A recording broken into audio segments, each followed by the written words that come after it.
តោះអ្នកទាំងអស់គ្នាថ្ងៃនេះខ្ញុំបាទមកបរៀនអ្នកទាំងអស់គ្នាពីរបៀបធ្វើមុខម្ហូបដែលមានឈ្មោះថាឡុកឡាក់សាច់គោអញ្ចឹងសូមអ្នកទាំងអស់គ្នាតាមដានការធ្វើម្ហូបឡុកឡាក់សាច់គោរបស់ខ្ញុំបាទទាំងអស់គ្នា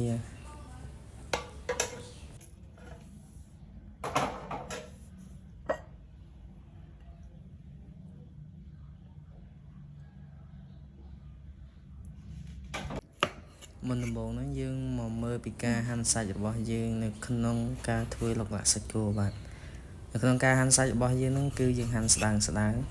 ដើម្បីឲ្យសាច់គោយើងផុយល្អបើយើងហាន់ក្រាស់ពេកវាអាចនឹងស្វិតហើយសាច់គោយើងជ្រើស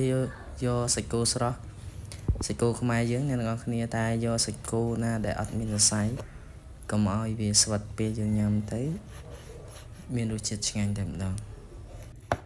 នៅក្នុងមុខម្ហូបឡុកឡាក់សាច់គោរបស់ខ្ញុំបាទនេះគឺខ្ញុំបានប្រើសាច់គោគឺកន្លះគីឡូយកតែសាច់សុទ្ធទេអ្នកទាំងអស់គ្នាហាន់វាជាចំណិតស្ដើងបន្ទាប់មកយើងដាក់វាមួយកន្លែងអ្នកទាំងអស់គ្នានេះខ្ញុំហាន់រួចរាល់អ្នកទាំងអស់គ្នាគឺសាច់គោខ្ញុំកន្លះគីឡូយើងដាក់ក្នុងចានទុកវាមួយកន្លែងមកហើយយើងទៅមើលពីបន្លែរបស់យើងគឺមានតែប៉ុន្មានមុខទេអ្នកទាំងអស់គ្នាគឺមានសាឡាត់ស្រួយខ្ញុំជ្រើសរើសយកសាឡាត់ស្រួយវាឆ្ងាញ់បន្ទាប់មកយើងមានខ្ទឹមបារាំងគឺខ្ញុំយកតែមួយទេបន្ទាប់មកយើងមានប៉េងប៉ោះយើងយករាងខ្ចីអ្នកទាំងអស់គ្នាវាឆ្ងាញ់មានត្រសក់ជាបន្លែហើយក្រូចឆ្មានេះយើងយកវាទៅធ្វើទឹកជ្រលក់អ្នកទាំងអស់គ្នាបន្ទាប់មកយើងចាប់ផ្ដើមមកមើលពីរបៀបធ្វើតែម្ដងអ្នកទាំងអស់គ្នាពីដំបូងហ្នឹងយើងដាក់ខ្លាញ់ដាក់ខ្ទឹមបន្ទាប់មកយើងកូរខ្ទឹមនឹងទៅឲ្យឡើងក្រហមទៅអ្នកទាំងអស់គ្នាកូរវាមួយផ្លែតបានហើយកុំឲ្យវាខ្លោចពេកបន្ទាប់មកយើងដាក់ម្រេចចូលកូរវាទៀតកូរវាឲ្យសព្វកូរវារាងក្រហមបន្តិចអ្នកទាំងអស់គ្នាពេលយើងកូរបានមួយសន្ទុះហើយយើងក៏ចាក់ទឹកត្រីយើងបន្ថែមទឹកត្រីដោយសារយើងចង់បានក្លិនវាឈ្ងុយអ្នកទាំងអស់គ្នាពេលយើងដាក់ទឹកត្រីចូលទៅវាជះក្លិនឈ្ងុយមកវាទឹកត្រីជាមួយនឹងខ្ទឹមបំពងវាចេញក្លិនល្អអ្នកទាំងអស់គ្នា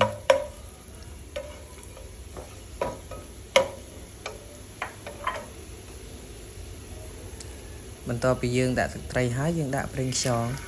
យើងដាក់រៀងច្រើនទៅសមហ្នឹងអ្នកទាំងអស់គ្នាប្រហែលជាមួយស្លាបព្រាដែរបន្ទាប់មកយើងកូរចូលក្នុងម្សៅទៅកូរចូលជាមួយខ្ទឹមបំពងរបស់យើង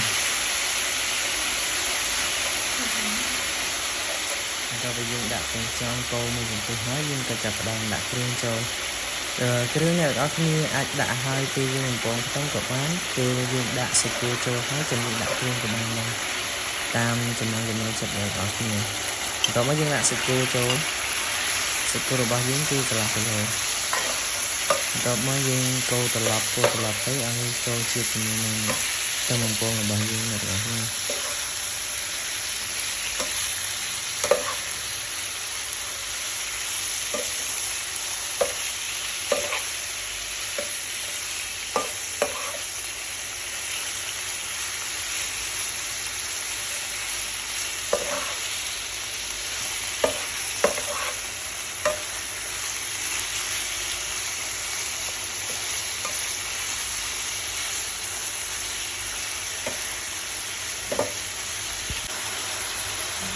បន្ទាប់ពីយើងកូរវាបានមួយសន្ទុះហើយយើងចាប់ផ្ដើមដាក់គ្រឿង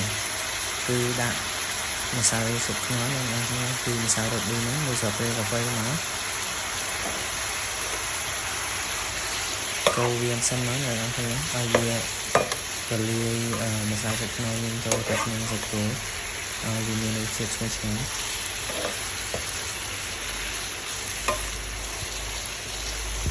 បន្ទាប់ពីយើងដាក់ម្សៅស៊ុបខ្នុរហើយយើងដាក់ស្ករសនេះស្ករសនេះយើងដាក់មួយស្លាបព្រាកាហ្វេដែរយើងដាក់ច្រើនពេកក៏វាធ្វើឲ្យផ្អែមអត់សូវឆ្ងាញ់ទេបន្ទាប់ពីយើងដាក់ស្ករហើយយើងចាប់ផ្ដើមដាក់ប៊ីចេងនេះប៊ីចេងយើងដាក់តិចល្មមមួយស្លាបព្រាកាហ្វេដូចគ្នា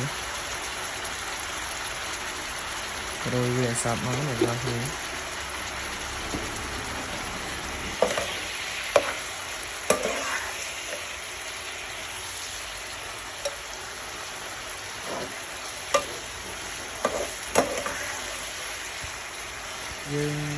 ត្រឡប់ពីមិនទីមកសាច់គោរបស់យើងកុំធ្វើឲ្យវាឆ្អិនខ្លាំងពេកអ្នកនរគ្នាយើងល្មមឆ្អិនល្មមគឺវាផុយបើយើងឆាឆ្អិនពេកវាបាត់បង់រសជាតិឆ្ងាញ់របស់សាច់គោយើងថែមម្ទេសបន្តិចហ្នឹងអ្នកនរគ្នាតាមចំណង់ចំណូលចិត្តបើអ្នកទាំងអស់គ្នាអត់ចេះញ៉ាំហើយយើងអាចនឹងកុំដាក់ម្ទេសអីព្រោះបើយើងដាក់ទៅខ្លាចវាហឹរទៅញ៉ាំអត់ឆ្ងាញ់តែបើយើងចូលចិត្តម្ទេសយើងអាចដាក់ច្រើនក៏បាន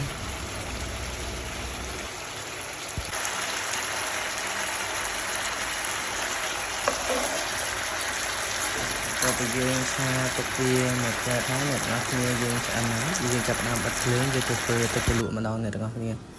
គ្រឿងទឹកជ្រលក់របស់យើងគឺមានខ្ទឹមយើងច្រាំវាឲ្យម៉ត់មកហើយនឹងម្ទេសយើងហាន់វាហើយមកជំហានទី1យើងដាក់ម្រេចចូលរួចហើយយើងដាក់ស្ករសយើងដាក់លៃគ្រឿងល្មមអ្នកទាំងអស់គ្នាកុំដាក់ច្រើនពេកយើងតាមចំណង់ចំណូលចិត្តបើយើងចូលចិត្តផ្អែមដាក់ផ្អែមជូរដាក់ជូរអ្នកទាំងអស់គ្នាដាក់ស្ករហើយយើងដាក់ប៊ីចេងហើយយើងថែមអំបិលបន្តិចមកបន្ទាប់ពីយើងដាក់អំបិលរួចហើយយើងដាក់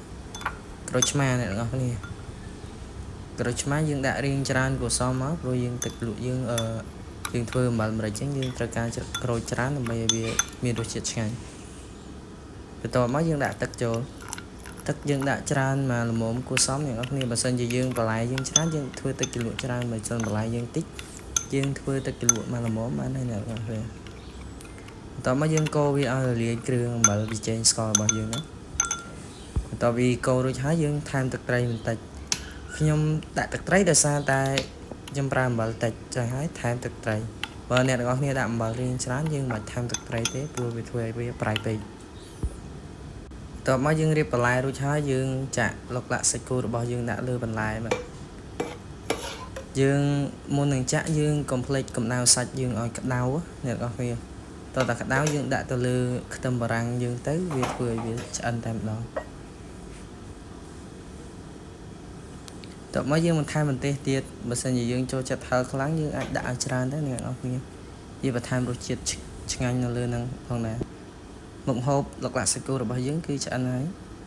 បាទសូមអរគុណ